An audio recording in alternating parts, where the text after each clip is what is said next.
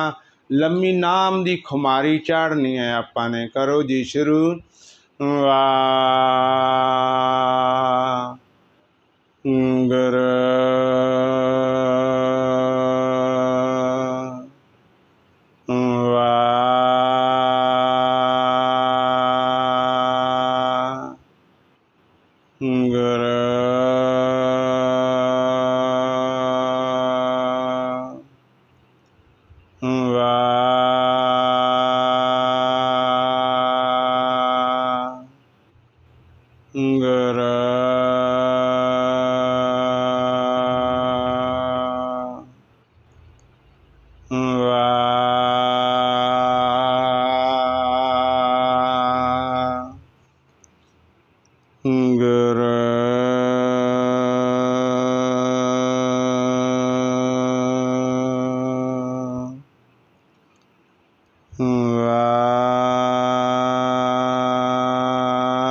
ਉਸ ਮਾਲਕ ਨੂੰ ਜੋ ਆਵਾਜ਼ਾਂ ਮਾਰੀਆਂ ਸੀ, ਉਸ ਦੇ ਪਰਥਾਏ ਅਸੀਂ ਬਾਪੂ ਦੀਆਂ ਆਵਾਜ਼ਾਂ ਨੂੰ ਸੁਣਨਾ ਹੈ। ਕਿਹੜੀਆਂ ਆਵਾਜ਼ਾਂ? ਜੋ ਅਨਹਦ ਬਾਣੀ ਦੇ ਰੂਪ ਦੇ ਅੰਦਰ ਸਾਡੇ ਅੰਦਰ ਚੱਲਦੀਆਂ ਨੇ। ਸਾਰਿਆਂ ਨੂੰ ਉਹ ਆਵਾਜ਼ ਤਾਂ ਸੁਣੇਗੀ ਜਦੋਂ ਆਪਾਂ ਅੰਤਰ ਧਿਆਨ ਹੋ ਕੇ ਜੁੜ ਕੇ ਬੈਠਾਂਗੇ। ਜਦੋਂ ਮਾਲਕ ਸਾਡੇ 'ਤੇ ਅਪਾਰ ਕਿਰਪਾ ਉਦੋਂ ਕਰਦੇ ਹੈ ਜਦੋਂ ਅਸੀਂ ਅੰਤਰਗਤ ਅੰਤਰ ਧਿਆਨ ਹੋ ਕੇ ਫੁਰਨਿਆਂ ਤੋਂ ਰਹਿਤ ਹੋ ਕੇ ਉਹਦੀ ਯਾਦ ਦੇ ਵਿੱਚ ਜੁੜ ਜਾਂਦੇ ਹਾਂ। ਹੁਣ ਸਾਰਿਆਂ ਨੇ ਇੱਕ ਮਨ ਇੱਕ ਚਿੱਤ ਹੋ ਕੇ ਫੁਰਨਿਆਂ ਤੋਂ ਰਹਿਤ ਹੋ ਕੇ, ਜਿਨ੍ਹਾਂ ਨੂੰ ਅਨਹਦ ਬਾਣੀ ਸੁਣਦੀ ਹੈ, ਕਿਰਪਾ ਹੋ ਗਈ ਜਿਨ੍ਹਾਂ 'ਤੇ, ਉਹਨਾਂ ਨੇ ਅਨਹਦ ਬਾਣੀ ਨੂੰ ਸੁਣਨਾ। ਮਨ ਦਾ ਆਸਣ ਤਰਕੁੱਟੀ ਦੇ ਸਾਹਮਣੇ ਖਾਲੀ ਖਲਾ ਦੇ ਵਿੱਚ ਲਾ ਲੈਣਾ। ਜਿਨ੍ਹਾਂ 'ਤੇ ਅਜੇ ਕਿਰਪਾ ਨਹੀਂ ਹੋਈ ਉਹਨਾਂ ਨੇ ਮਨ ਦਾ ਆਸਣ ਗੁਰਮੁਖ ਪਿਆਰਿਓ ਆਪਣੇ ਕੰਨਾਂ ਦੇ ਪਰਦਿਆਂ ਦੇ ਕੋਲ ਲਾਉਣਾ। ਅੰਦਰੋਂ ਆਪਾਂ ਨੇ ਉਸ ਅਨਹਦ ਬਾਣੀ ਨੂੰ ਸੁਣਨ ਦੀ ਕੋਸ਼ਿਸ਼ ਕਰਨੀ। ਸਾਰੇ ਜੀਵ ਅੰਤਰ ਧਿਆਨ ਹੋ ਕੇ ਜਿਹੜੀ ਸਿਮਰਨ ਦੀ ਪਾਵਰ ਸੀ, ਤਾਕਤ ਸੀ, ਉਹ ਕੰਨਾਂ ਦੇ ਵਿੱਚ ਲੈ ਜਾਓ। ਆਪਾਂ ਨੇ ਸਾਰਾ ਕੁਝ ਹੁਣ ਕੰਨਾਂ ਦੇ ਨਾਲ ਸੁਣਨਾ। ਸਾਰੇ ਸੋ ਅੰਤਰ ਧਿਆਨ ਹੋ ਕੇ ਬੈਠਣ ਦੀ ਕਿਰਪਾਲਤਾ ਕਰੋ ਜੀ 2-3 ਮਿੰਟਾਂ ਦੇ ਲਈ। ਵਾਹਿਗੁਰੂ। ਹੁਣ ਗੁਰਮੁਖ ਪਿਆਰਿਓ ਸਾਰਿਆਂ ਨੇ ਰੋਜ਼ ਦੀ ਤਰ੍ਹਾਂ ਥੋੜ੍ਹੇ ਜਿਹੇ ਨੇਤਰਾਂ ਨੂੰ ਖੋਲ੍ਹਣਾ।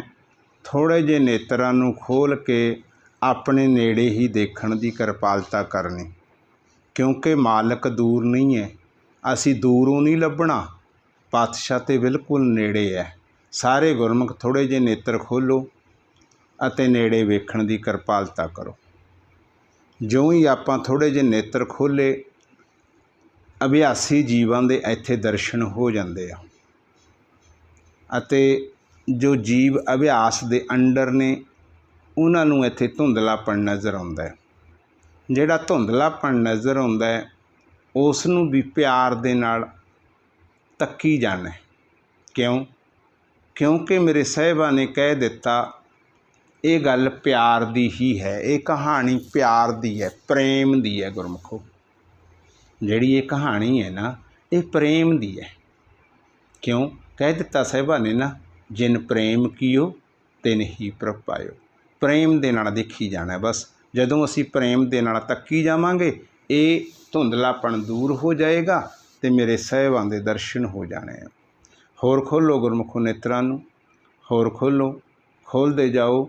ਵਾਹਿਗੁਰੂ ਜੀ ਕਾ ਖਾਲਸਾ, ਵਾਹਿਗੁਰੂ ਜੀ ਕੀ ਫਤਿਹ। ਗੁਰਮੁਖੋ ਇੰਨੀ ਕੁ ਹਾਜ਼ਰੀ ਦਾਸ ਦੀ ਪ੍ਰਵਾਨ ਕਰਿਓ। ਵਿਚਾਰ ਕਰਦੇ ਹਾਂ, ਇੱਕ ਨਹੀਂ ਅਨੇਕਾਂ ਹੀ ਗਲਤੀਆਂ ਹੋ ਜਾਂਦੀਆਂ ਨੇ। ਕਈ ਵਾਰ ਇੱਦਾਂ ਦਾ ਸ਼ਬਦ ਯੂਜ ਹੋ ਜਾਂਦਾ ਜੋ ਕਿਸੇ ਦੇ ਹਿਰਦੇ ਨੂੰ ਠੇਸ ਪਹੁੰਚਾਵੇ। ਕਿਸੇ ਦੇ ਹਿਰਦੇ ਨੂੰ ਠੇਸ ਪਹੁੰਚਾ ਜਾਵੇ। ਗੁਰਮੁਖੋ, ਜਦੋਂ ਆਪਾਂ ਹਜ਼ਾਰਾਂ ਸ਼ਬਦ ਬੋਲਦੇ ਹਾਂ, ਜੇ ਕੋਈ ਇੱਦਾਂ ਦਾ ਸ਼ਬਦ ਬਚਨ ਕਿਸੇ ਵੇਲੇ ਨਿਕਲ ਜਾਂਦਾ ਹੈ ਤਾਂ ਉਹ ਅਣਜਾਣੇ ਦੇ ਵਿੱਚ ਹੁੰਦਾ ਹੈ। ਬੇਨਤੀ ਹੈ ਸੰਗਤ ਦੇ ਚਰਨਾਂ ਦੇ ਵਿੱਚ, ਜੇ ਕਿਸੇ ਦੇ ਦਿਲ ਨੂੰ ਕੋਈ ਠੋਕਰ ਲੱਗ ਜਾਂਦੀ ਹੈ ਕਿਸੇ ਵੇਲੇ ਨਾ, ਉਸ ਵੇਲੇ ਆਪ ਦਾ ਬੌਲਾ ਵੀਰ, ਬੌਲਾ ਭਰਾ ਸਮਝ ਕੇ ਮਾफ़ ਕਰ ਦੇਣਾ, ਕਿਉਂਕਿ ਗਲਤੀ ਕਰਨ ਵਾਲਾ ਜੀਵ ਆਪਣੀ ਗਲਤੀ ਨੂੰ ਸਵੀਕਾਰ ਕਰ ਰਿਹਾ ਹੈ। ਗਲਤੀ ਮਾफ़ ਕਰਨ ਵਾਲਾ ਵੱਡਾ ਹੁੰਦਾ ਹੈ, ਜੋ ਮਾफ़ ਕਰਨ ਵਾਲਾ ਹੈ ਉਹ ਜੀਵ ਵੱਡਾ ਹੁੰਦਾ ਹੈ। ਇਸ ਕਰਕੇ ਗੁਰਮੁਖੋ, ਸਾਰਿਆਂ ਦੇ ਚਰਨਾਂ ਦੇ ਵਿੱਚ ਫਿਰ ਬੇਨਤੀ, ਗੁਰੂ ਤੇ ਸੰਗਤ ਬਖਸ਼ਣਯੋਗ ਹੈ, ਬਖਸ਼ ਲੈਣਾ ਜੀ। ਵਾਹਿਗੁਰੂ ਜੀ ਕਾ ਖਾਲਸਾ, ਵਾਹਿ